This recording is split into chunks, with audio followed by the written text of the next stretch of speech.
There's a quiet, almost imperceptible moment that occurs when someone is truly falling in love. It's not about sweet words, promises, or theatrical gestures. It's an unexpected sign, often bewildering, that can confuse, push away, or even hurt you if you fail to recognize it. This sign isn't random. It reflects something deep in the male psyche, an unconscious test driven by internal forces that Carl Jung devoted his life to understanding. When a man begins to feel something real, his soul responds, and that response may appear as doubt, provocation, or silence. Why does this happen? And what is he truly trying to discover about you and about himself? If this resonates with you, type in the comments, "I'm ready to look beyond appearances." Your journey toward awareness begins now. When a man is falling in love and, subtly or unsettlingly, begins testing the person he's becoming involved with, that response is rarely conscious. According to Carl Jung, much of our most meaningful behavior is guided by unconscious content, especially when it concerns deep emotions. By exploring archetypes, projection, and the process of individuation, Jung helps us understand that this test is in reality a mirror of the male psyche confronting the challenge of true love. At the beginning of a deep bond, the man projects onto the woman aspects of the anima archetype, that inner feminine in himself. This projection creates idealizations, expectations, fantasies, but as the relationship deepens, the unconscious senses the need for reintegration. The other person stops being an ideal and starts being a real human, and this is when the test emerges, as a way to see if the bond can endure the collapse of the fantasy. This test may appear in forms like emotional withdrawal, veiled criticism, or even contradictory behavior. It happens because the unconscious is checking whether the connection is strong enough to allow the integration of the shadow, the denied and repressed aspects of the man himself. The test, then, is less about the partner and more about his own individuation process.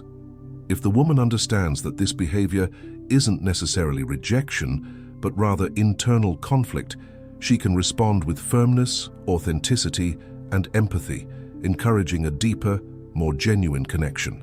That awareness transforms the relationship into a space for mutual growth. When a man begins to fall in love, he's not just connecting with a woman on a physical or emotional level. Something much deeper is happening within him.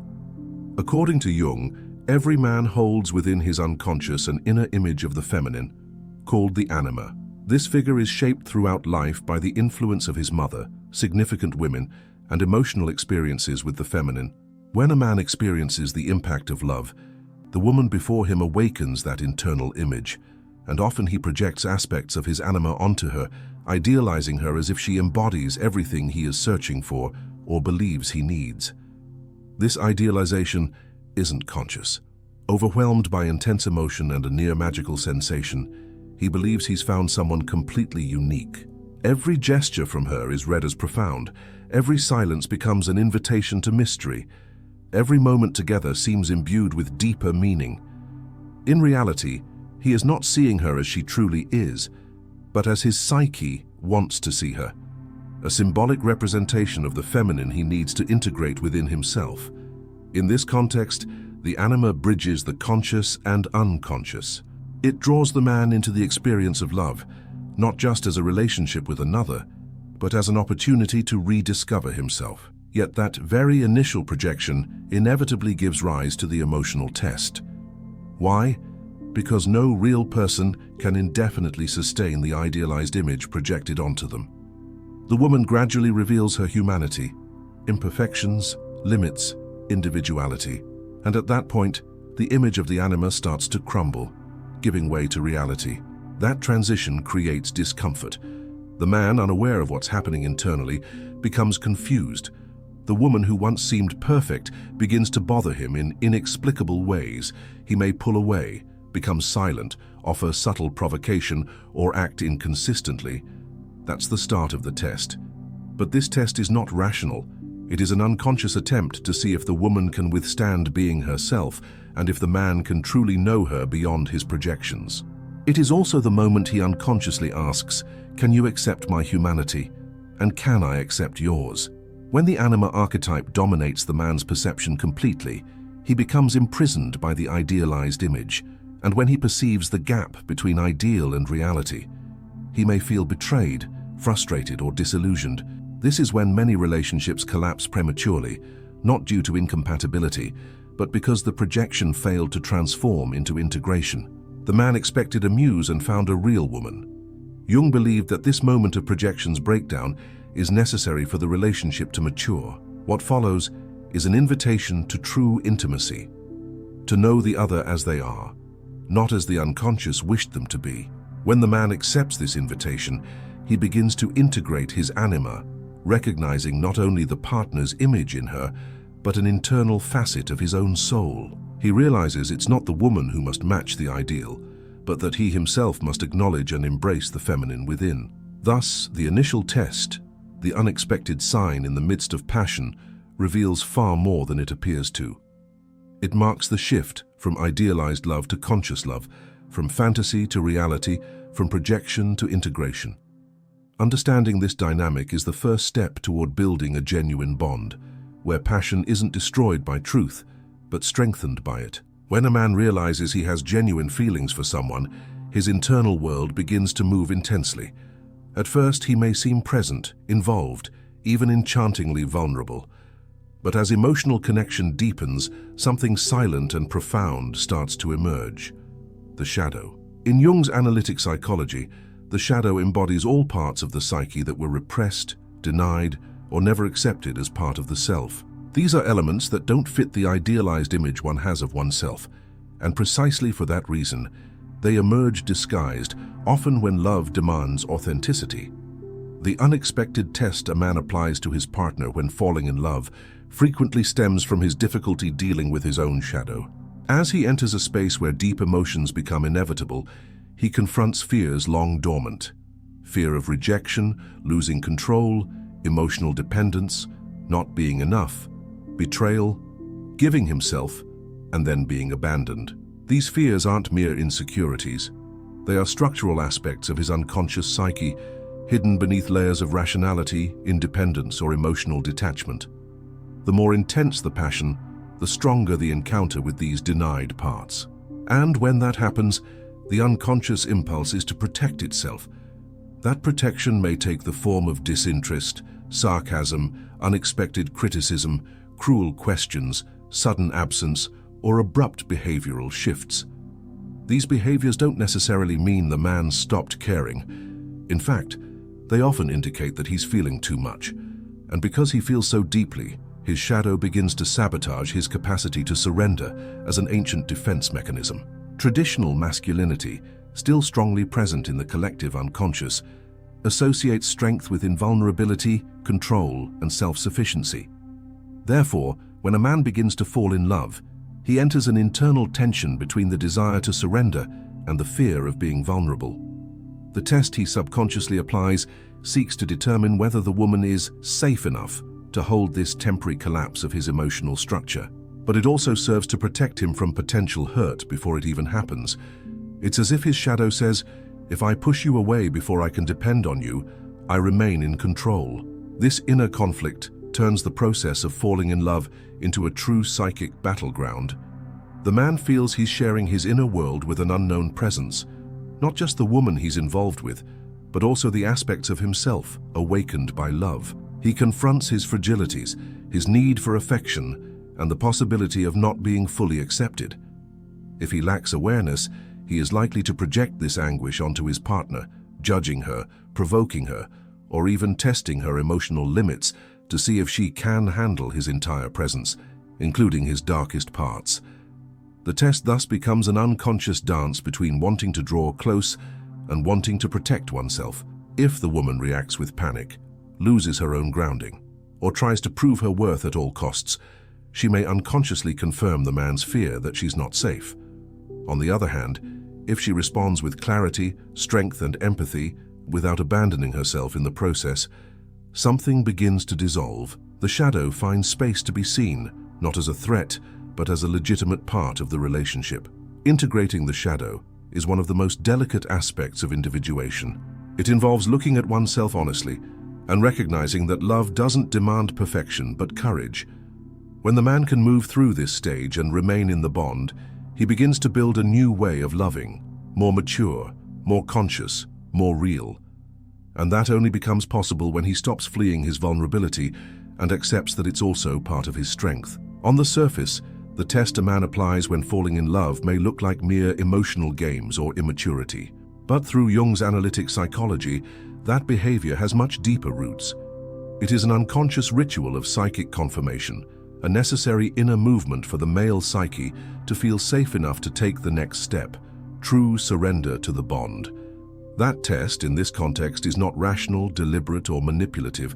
It arises as an involuntary response to the internal transformation provoked by the emotional impact of connecting with someone in a true way. When love is genuine, it threatens rigid internal structures. It doesn't only bring joy, but also disorganizes the known, the expected, the safe.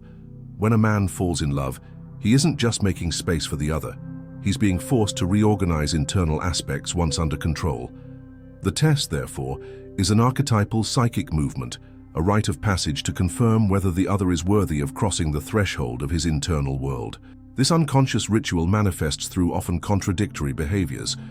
He may seem absent after moments of deep connection. He may withdraw emotionally right after showing vulnerability. He may provoke her emotionally, questioning the emerging foundation.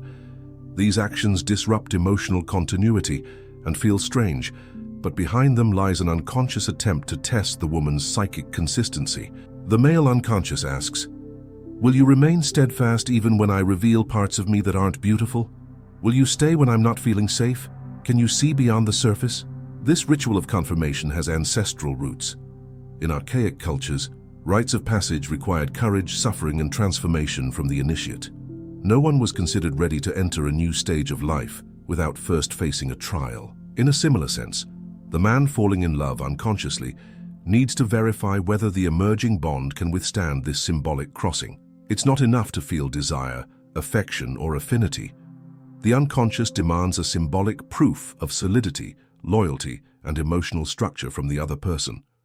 Not to punish, but to ensure she can traverse the most delicate inner territories alongside him.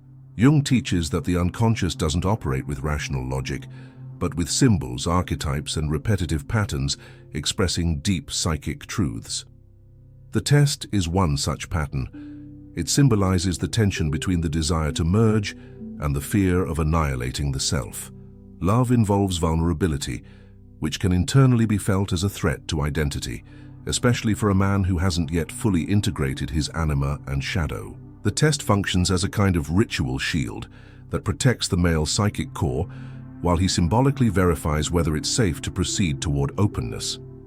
Many women, when confronted with this emotional test from a man in love, feel rejected, devalued, or even betrayed, and justifiably so from a conscious perspective.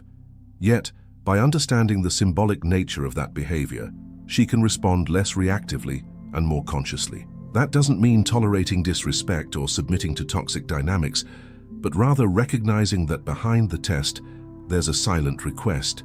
Do you see me for who I really am, even now? When that unconscious ritual is recognized and navigated with awareness, the relationship can experience a qualitative leap. The man begins to feel seen and accepted in his entirety, not just for what he offers, but also for what he fears showing. The woman, in turn, reaches a new level of emotional clarity, realizing her own inner stability becomes a catalyst for transformation. Both grow, both are recognized, both are initiated into conscious love. The test, then, stops being a trap and becomes a passage. It shifts from sabotage to revelation, and when there's room for that, real intimacy is born. Not built on pretty words, but on the courage to face each other and oneself with honesty and presence. When a woman encounters a man's emotional test, she isn't just challenged in her patience or understanding of relationships. She's essentially being invited to occupy a place of consciousness within a broader, unconscious dynamic. Jung teaches that what is unconscious in one partner tends to be projected onto the other. In this context, the woman's response to the man's test isn't just an emotional reaction, it's an opportunity for her to take an active role in the journey of individuation, both hers and his. The natural tendency in the face of confusing, provocative, or ambiguous behavior is to interpret it as disinterest, manipulation, or disrespect. And indeed, depending on the man's level of awareness, the test can unfold in unhealthy ways. Still, when the woman is centered within herself, she can see beyond the facade and recognize the symbolic meaning. The test isn't an attack, it's an unconscious attempt to see if love can survive the impact of truth. That truth is his internal reality, with all its fears, shadow, conflicts, and his need to feel fully accepted. At this moment, the woman's challenge is not to fall into the trap of proving her worth, nor to shrink into self-protection.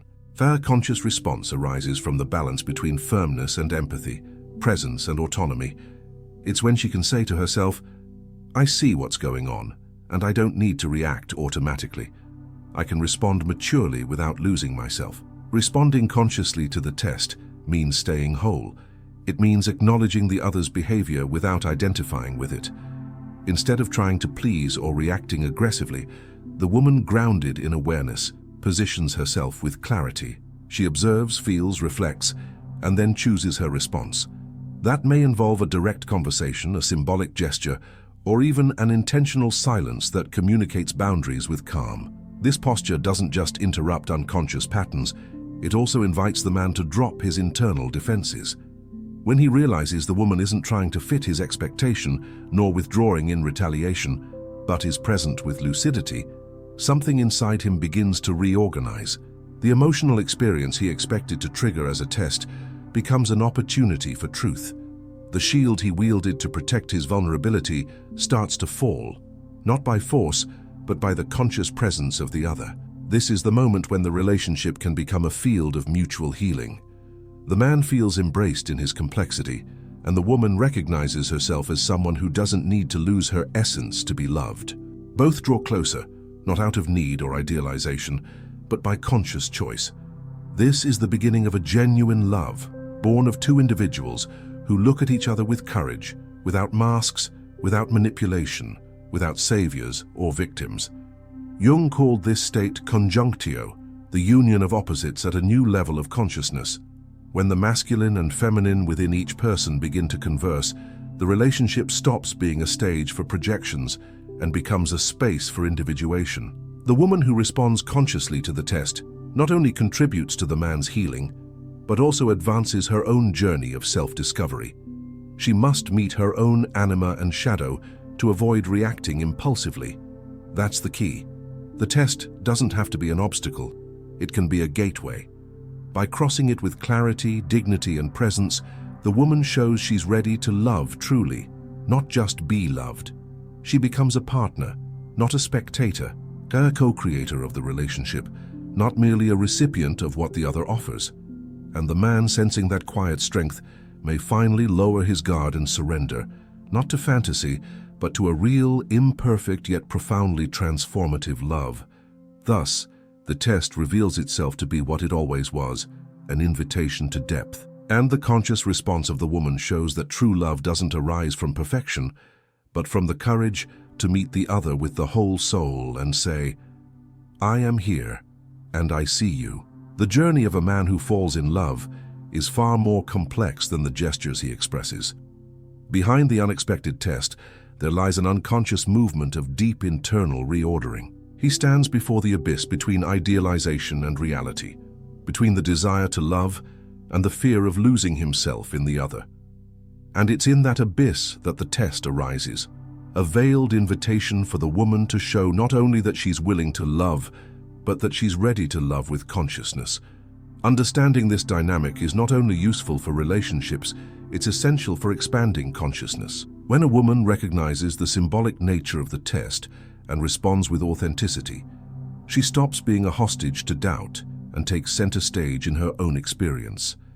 At the same time, she paves the way for the man to come closer to his truth, abandoning defenses and projections in favor of a more genuine and transformative connection. If you felt this content stirred something deep within you, subscribe to the channel and continue this journey of self-discovery. Watch the video on the screen. It will expand your vision further about love, psyche, and the meetings that truly matter. True relationships begin when the soul finds space to be itself.